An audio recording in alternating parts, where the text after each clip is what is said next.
پاکستان میں اور بالخصوص پنجاب میں سیلابوں نے تباہی مچائی ہوئی ہے۔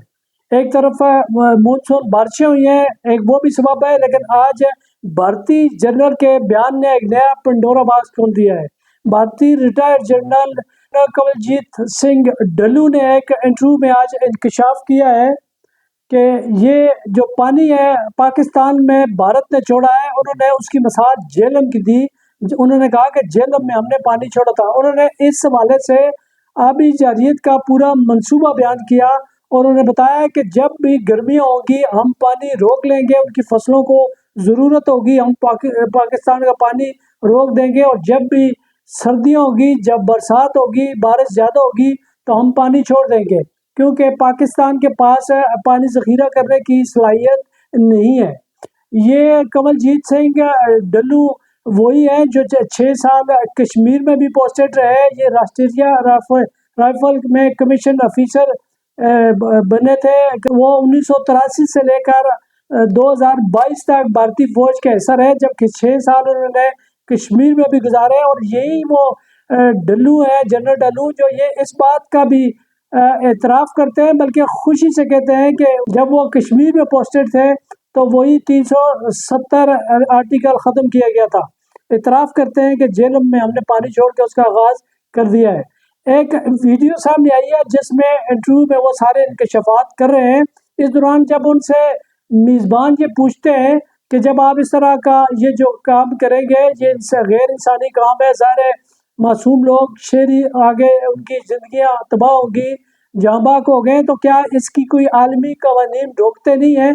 تو یا پھر سنتاس معاہدہ اس بات کی آپ کو اجازت دیتا ہے کہ آپ اس طرح کریں؟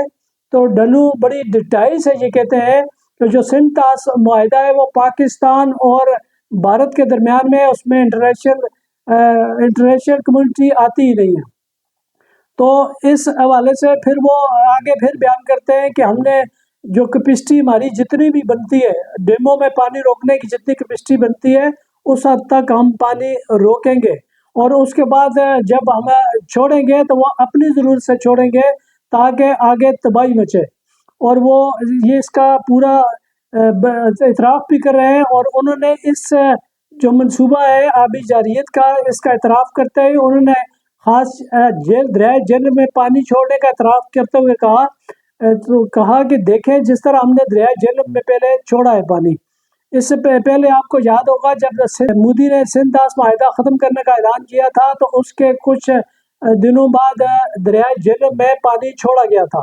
تو یہ جنرل کنولجیت سنگھ ڈھلو اسی جہلم میں پانی چھوڑنے کا اعتراف کرتے ہیں کہ ہم نے پہلے بھی پانی چھوڑا تھا۔ اور اس کے بعد یہ جو حالیہ پاکستان میں سیلابوں نے تباہی مچائی ہوئی ہے، تو اس اعتراف کے بعد یہ واضح ہو گیا ہے کہ یہ جو جارحیت ہے، آبی جارحیت، یہ بھارت کی طرف سے جان بوجھ کر ایک منصوبے کے تحت کی گئی ہے، جس میں اب تک پاکستان میں 40 اموات واقعہ ہو چکی ہے، اور جو متاثرین ہیں 17 لاکھ سے زیادہ متاثرین ہیں، جبکہ ان کی جو پنجاب کے مختلف شہر مضافات پانی کی زد میں ہے۔ بلکہ نہ صرف یہ سکھ سابق جنرل نے یہ اعتراف کر کے پاکستان دشمنی کا اس کا مظاہرہ کیا ہے، بلکہ ان کے اسے چھوڑے ہوئے پانی کی وجہ سے آج سکھوں کا کرتارپور نارووال میں بھی ڈوبا ہوا ہے، وہ بھی اسی آبی جارحیت کا نشانہ بنا ہے۔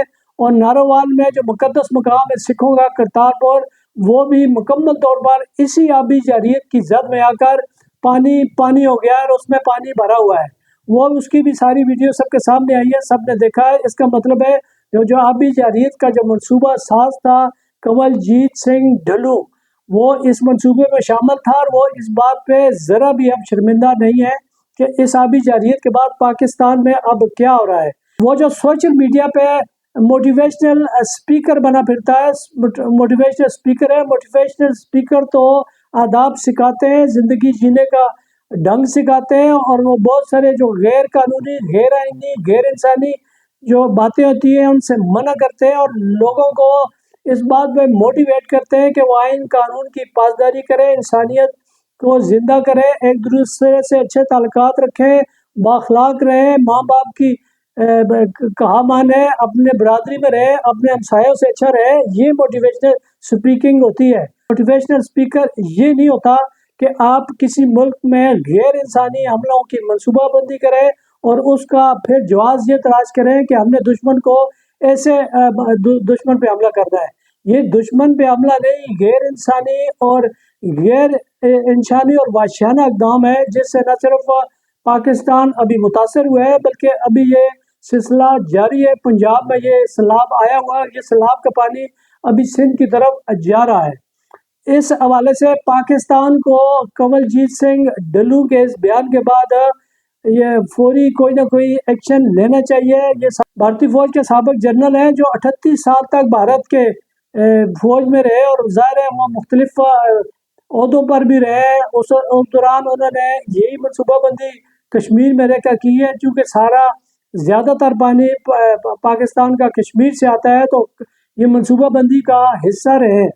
تو پاکستان کو جس طرح پہلے بھی فیلڈ مارشل امریکہ میں بیان دے چکے ہیں کہ جب ان کے خلاف آبی جارحیت کی کوشش کی گئی تو اس کا جواب دیں گے، تو اب اس آبی جارحیت کا بھارتی لیفٹیننٹ جنرل کنول جیت سنگھ ڈھلو نے اعتراف کر دیا ہے، اور اس کے بعد پاکستان کو اس کے خلاف ایکشن لینا چاہیے۔ عالمی فورم پہ یہ بات بلند کرنی چاہیے کہ بھارت نے ایک نہ صرف آبی جارحیت کی ہے بلکہ غیر انسانی سلوک روا رکھا ہے، اور پانی چھوڑ کر پاکستان میں معصوم شہریوں کی زندگی سے کھیلا گیا ہے۔ اس ویڈیو کے سامنے آنے کے بعد یہ ایک واضح اعتراف بھی ہے، واضح ثبوت بھی ہے کہ بھارت نے یہ پانی جان بوجھ کے چھوڑا ہے۔ سنتاز معاہدے میں بھی کوئی اس طرح کی شک شامل نہیں ہے۔ اگر وہ دو طرفہ معاہدہ بھی ہے تو پانی بتا کے چھوڑنے کی بات کی، اور یہ بالکل بھی نہیں کہا گیا کہ آپ گرمیوں میں پانی روکیں گے، سردیوں میں چھوڑیں گے، اور اپنے ٹارگیٹڈ کر کے اس کو ہدف بنائیں گے پاکستان کو۔ سنتاز معاہدہ اس طرح کا بالکل نہیں ہے۔ سنتاز معاہدہ تو اس حوالے سے جب پانی کی فراوانی ہوتی ہے اور جب پانی دریاؤں میں زیادہ ہوتا ہے، تو جب پاکستان میں پانی آئے گا تو بھارت پاکستان کو بتائے گا، اور وہ پانی اس طرح نہیں ہوگا کہ منصوبہ بندی سے آپ روکیں گے پھر چھوڑیں گے اور پاکستان میں شہریوں کی زندگیوں سے کھیلیں گے۔ تو بھارتی جنرل کے اس بیان کے بعد بھارت کی طرف سے ایک بڑا جرم ثابت ہو چکا ہے، ایک اعترافی بیان آ چکا ہے، اور وہ ویڈیو سوشل میڈیا پہ آگ کی طرح گردش کر رہی ہے، اور سب دیکھ رہے ہیں کہ بھارت نے کیسے جارحیت کا ارتکاب کیا ہے۔ کشمیر میڈیا سروس نے بھی اس حوالے سے مزید تفصیلات جاری کرتے ہوئے کہا کہ انہوں نے بھارتی جنرل نے نہ صرف یہ بیان جاری کیا بلکہ اس بات پہ وہ خوش ہیں۔ یہی بھارتی جنرل ہے، جب پلوامہ میں واقعہ پیش آیا تھا تو یہ بھارتی جنرل تب کشمیر میں تھے، اور وہ اس کا جواب دینے کا بھی اکثر اس بات پہ بڑی خوشی کا اظہار کرتے ہیں کہ ہم نے اس کا جواب دیا تھا۔ اس طرح انہیں 27 فروری 2019 کو انہوں نے جواب دیا تھا، اور اس کا جو پاکستان نے جواب دیا تھا ابھی لندن آج تک ان کے لیے ایک تانا بنا ہوا ہے۔ وہ سب نے دیکھا تھا کس طرح انہوں نے جواب دیا تھا۔ ہاں، البتہ کشمیریوں کے حق خود ارادیت پر ڈاکہ ڈالا گیا تھا، جو آرٹیکل 370 ختم کیا گیا ہے۔ تو اس حوالے سے یہ ساری صورتحال اب واضح ہو گئی ہے کہ بھارت نے جان بوجھ کر یہ پانی چھوڑا ہے، اور نہ صرف چھوڑا ہے بلکہ مستقبل میں بھی وہ ایسا ہی آبی جارحیت کا ارادہ رکھتا ہے، منصوبہ بنایا ہوا ہے۔ تو اس کو ٹیکل کرنے کے لیے پاکستان کو ہر صورت اقدامات کرنے ہوں گے، ورنہ یہ ہر بار ایسا ہوتا رہے گا کہ بھارت پانی چھوڑے گا اور ہمیں تباہی کا سامنا کرنا پڑے گا۔ تو جان بوجھ کر آپ نے پاکستان میں تباہی مچانے کے لیے ایسا کیا، یہ جنگی جرائم کے زمرے میں آتا ہے۔ پاکستان کو اس کا کوئی حل کرنا ہوگا، توڑ کرنا ہوگا، عالمی برادری کو بتانا ہوگا، اور بھارت کے خلاف بھی اس طرح کی جواب دینا اب ضروری ہو گیا ہے۔ یا تو پاکستان کے خلاف بھارت اس اقدام سے باز آئے گا، بات کا عہد کرے گا کہ آئندہ وہ پاکستان کے خلاف اس طرح کی آبی جارحیت نہیں کرے گا، اور کرے گا تو پاکستان اس کا جواب دے گا۔ اجازت دیجیے، خدا حافظ۔